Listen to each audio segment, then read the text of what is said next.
Hey folks, Blade of Maya here. A lot of people have asked me recently how I stream and record my videos, and I thought the easiest way would be to just show you my whole setup, including the software setup that I have going. So this is the desk gaming, working and streaming from. I have this swapper chair. It's an active sitting chair, so you cannot get lazy in it. It actively engages your core. It takes a while to get used to, but after a while I couldn't imagine sitting in a normal office chair any longer. It's also a great way to prevent lower back pain or lower back injuries in the future. So if you move over here, you can see that I've mounted my PS5 below the desk using a stealth mount. Using a USB cable. I have this always connected to my controller because I believe in Bluetooth interference, and I've had input getting dropped from using the Bluetooth connection, so I'm quite paranoid when it comes to this. I use a Shure SM7B as a microphone. This is a really high quality studio microphone. You actually don't need to buy one of these. A cheaper microphone will do. The great thing about it is that it doesn't pick up the echo in my room. So I used an iPad to record this video footage, but I'm doing a voiceover after the fact, so I don't get this echo. This microphone is mounted onto a Elgato wave arm, so that I can just move out of the way if I'm not streaming or recording. The microphone is connected to a Focusrite amp. I also use a so-called fathead as a microphone amplifier. This is actually a necessity if you use a dynamic microphone, otherwise the volume might be too low. The headphones I'm using are Sennheiser HD280 Pro reference headphones. Back here you see my Boyer light lamp, so I don't get depressed in winter. So the monitor is hooked up to my MacBook Pro using a Thunderbolt connector or USB-C. It's a 4K monitor with a okay refresh rate, I guess, but it has really worked fine for me so far when it comes to gaming. So if we move down, we get to the cable salad. Just to show you the capture card, which is an Elgato HD60S Plus. This card is hooked up to the PS, and then from there I channel it through to the monitor, and then there is a second USB-C cable that connects to my MacBook Pro, where all of the stuff is getting captured. So this USB-C cable basically goes to my MacBook Pro. And I capture the signal from the capture card on macOS using the OBS Studio together with the audio as well. In addition to all of this, I also have a Samsung T7 external SSD hard drive. So in addition to streaming, I also tend to record the whole gaming footage onto this for later processing if I need the 1080p version of the footage. If you're a Mac user like me, you know the pain with the dongles. So this is just a USB-C hub with an Ethernet port, and this USB cable basically goes to the Scarlett Ride and then captures all of the microphone input and also serves as a output for the headphones. And that's basically it for the hardware setup, and I'm now going to jump onto the macOS to show you the details about OBS.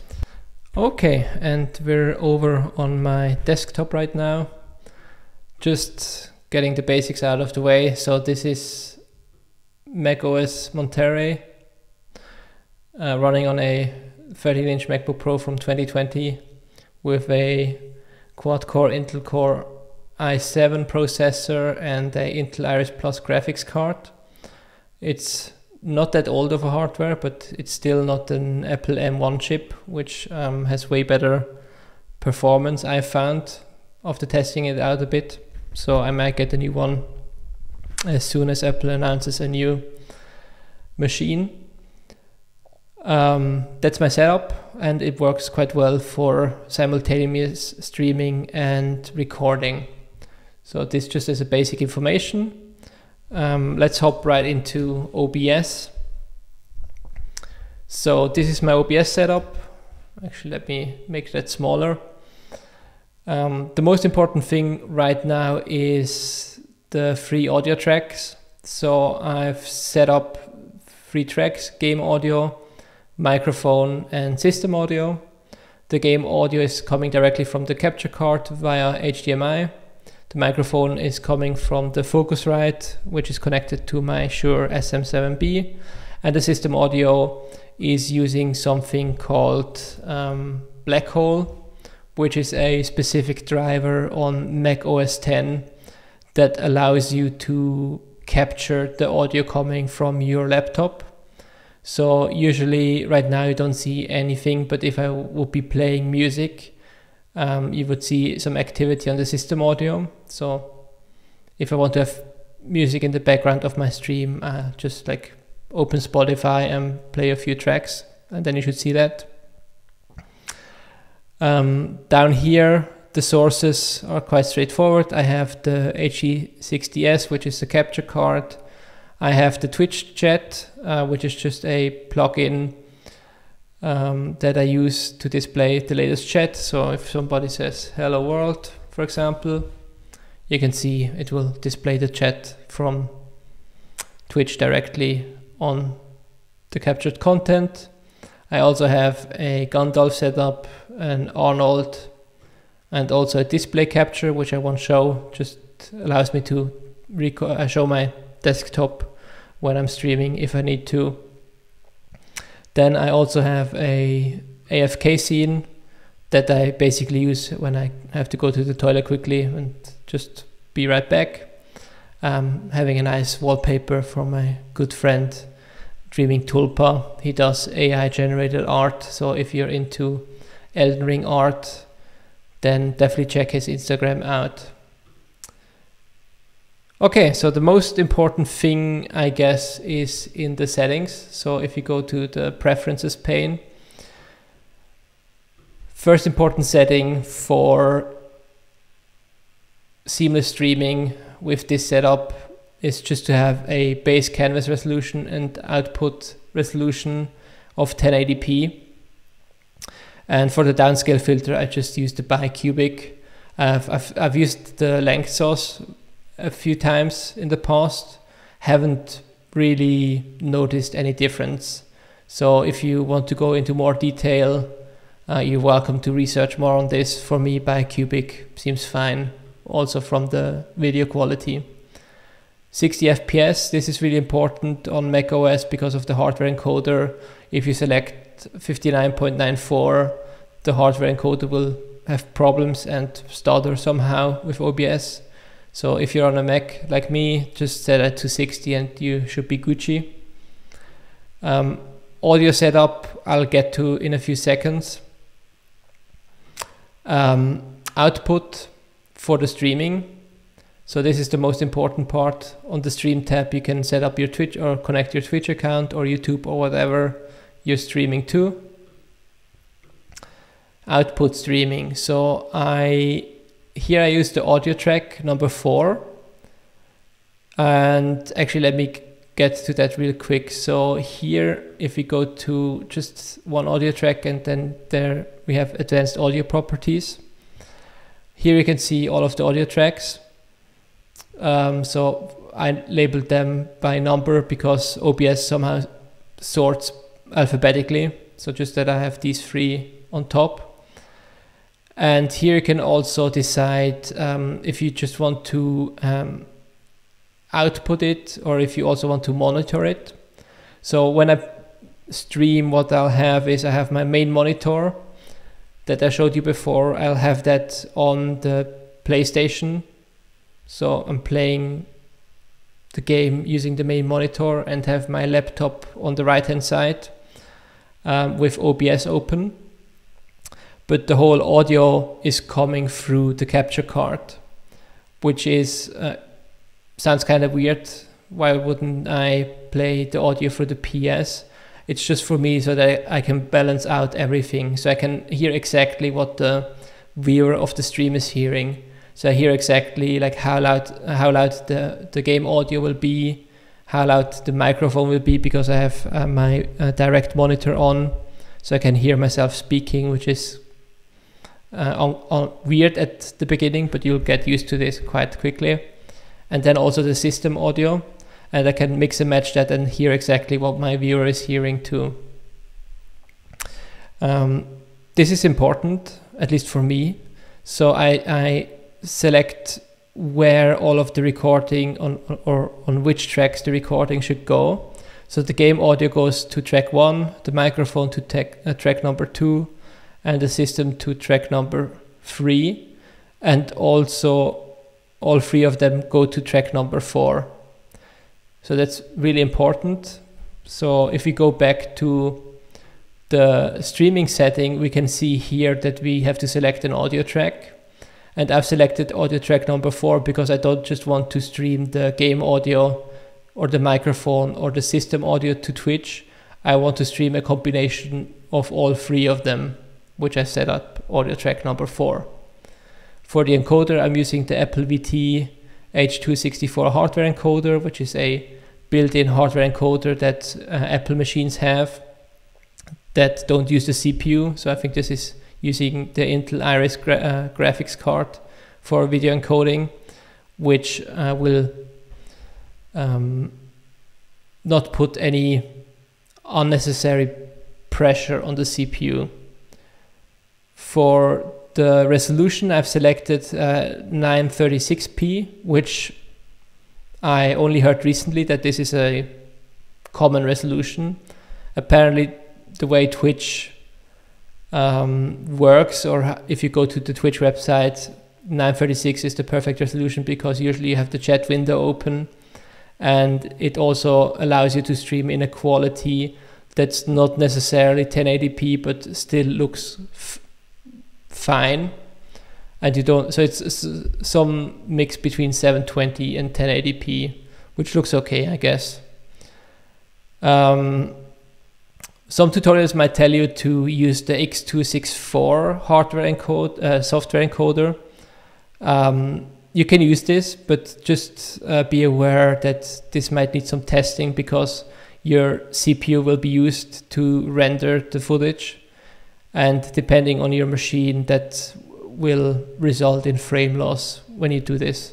So usually I have had really good results with the Apple hardware encoder. Select the bitrate, I go for 6K. Maximum bitrate window 1.5 seconds. Don't ask me what this is. I just looked at some tutorials and just used these values, and for the stream it seemed to be fine, I guess. So that's the stream setup. So everything I change here I can save, and then once I start streaming, these will be the settings applied to the stream.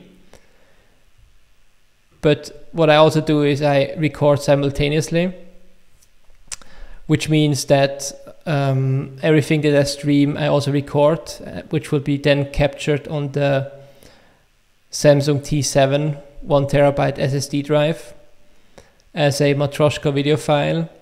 And there I don't just save track number 4 like I do on the stream, but I save all of the tracks in separate streams, and you'll see why I do that in a second. Use the same Apple VT hardware encoder, so one chip can apparently do multiple encodings simultaneously, so I can stream and record at the same time without any loss of frames or data usually. I don't rescale the output like I do on stream, I just record it in 1080p. That's also the maximum the capture card is able to record at 60 FPS. The bitrate here can be higher because the VT encoder uses variable bitrate. So here depending on how well your machine works, you could go up to 60K. I tend to stay at 20, which is a good, how do you call that? A good compromise between quality and performance when recording and streaming simultaneously. Here I don't limit the bitrate, and I'll set the keyframe interval to 1 second. So yeah, that's it for this, I guess. One important thing, you can really tune OBS as you like to. What I can recommend is to have the stats enabled, which you can see here. So the most important thing for me always when I start streaming and I reset this are these two stats. So frames missed due to rendering lag and skipped frames due to encoding lag, and also the frames per second. So right now it's at the constant 60 frames, but if there's too much action on the screen, or if I'm challenging my hardware too much by streaming and doing something in the background as well, those frames might drop. So for example, if I open my terminal window and now this is in the foreground, you can already see this act of just changing the window led to some frame drops.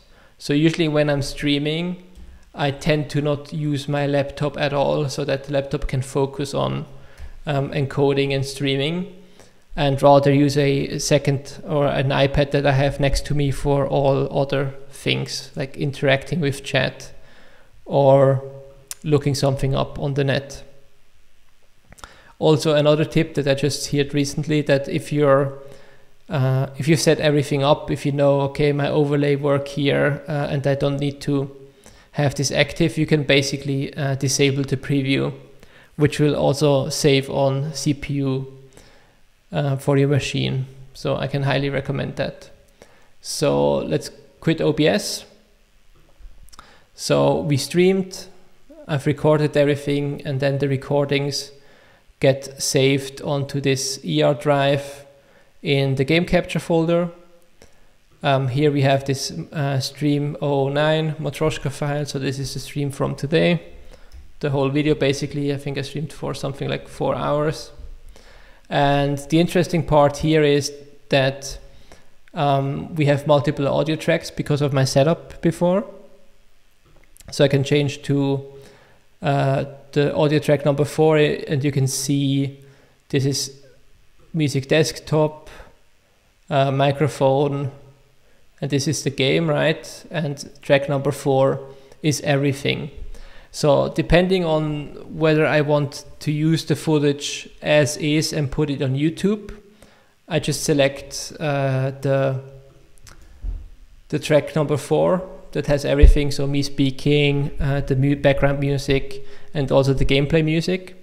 But if somehow I decide, instead of doing a copy of the stream to YouTube, I actually want to do some sort of compilation with music, I extract only the tracks that I need. So I can only extract the audio track, or I can only extract the game track, or just the system audio track.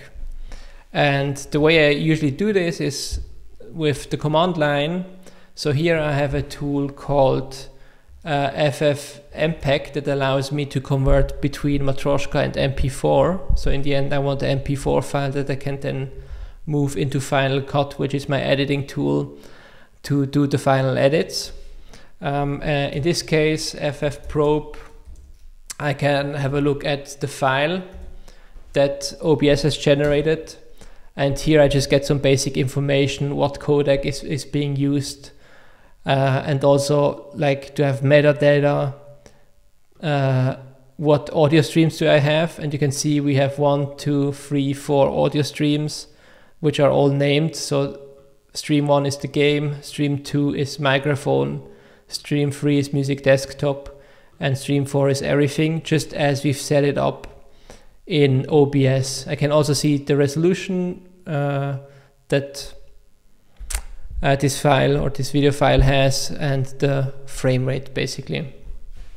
So what I then usually do is this command. So in this case, I just want to have an MP4. So I say, hey, ffmpeg, take the Matroshka file, map the video at a frame rate of 60 FPS, and map the audio track number 3 and copy it to a new file called stream009.mp4.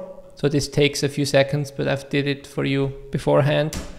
So here I have now a video file with the music and me talking on top of the footage. And that's perfect. So the last step is take this footage and get it into Final Cut Pro. So Final Cut Pro has just been a tool that I'm used to, and I really like it. It works really well. High performance video editing tool. I think Hollywood works with it a lot, and a lot of indie movie makers. If you're not on a Mac, then I heard really good things about DaVinci Resolve.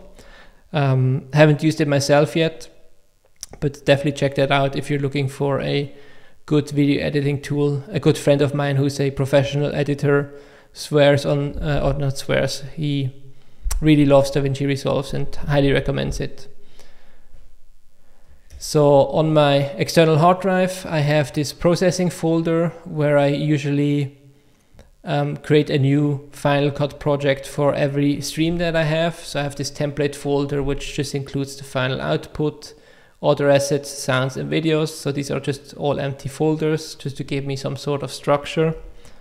And then I copy this, and then I usually rename it Spellblade, whatever the build is.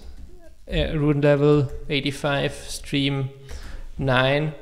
So this is basically I think my 9th Twitch stream that I did. And the thing before is basically just what the stream was about. And here in the videos folder, I just pull in this MP4. Then in Final Cut, I'll create a new library. And what I'll usually do is I'll just go to the previous stream, select this, and then just rename it accordingly. So here we have the stream number 9. Perfect. I save this. And now we have like these 3 libraries open, and here I can now decide to import the video that we've just put into the folder. And Final Cut offers you multiple ways on how to organize your data. So I think the default is just copy everything into this single file that exists in the project, which is this FC bundle file. And on macOS, a lot of files can be so-called packages, where you have a lot of content. So if you select this, it will copy the MP4 directly into this FC bundle file, so you will have everything at one place. But what I usually tend to do is I'll just leave the file in place. So if I ever need the raw video file from the original, I can always get it here, and I don't have to go into this FC bundle folder. The drawback is that you should not move files around, otherwise Final Cut will lose the reference to the file that you've been editing. So with that out of the way, let's just leave the files in place and import selected. And if that's working, yeah, works perfectly. Then what I'll usually do is I'll change the view. So I'll probably go to something like 2-minute preview, do something like this. And then I already start editing. So I see here, this is the beginning of the stream, and what I'm actually interested in is the actual invasion, but only at the point where the action happens. So let's take me walking up the stair here. So all of this, actually was that an invasion? Yeah, there you go. All of this I don't need. So then I can go and look at the end of the invasion, and then just say, okay, here we're finished, and then we have some filler, probably just me talking about stuff, and then here's the next invasion, and then I remove this as well. So I get single clips for each invasions. And I'm actually not deleting the file or manipulating the file. I'm just rejecting a specific time frame. So here I can basically switch back and see which parts of the whole MP4 file have been rejected. So yeah, usually I just go through the footage, look at the invasions, see if there's been a theme, and once I've identified good footage or a theme, I usually go and do a new project. So in this example, I know that in this stream I've talked about how to get better at PvP, and then I'll just do a custom resolution because Final Cut doesn't support this resolution. Well, it does support it, you just have to set it up manually, which is the 2K video quality for YouTube, which is 2560 by 1440.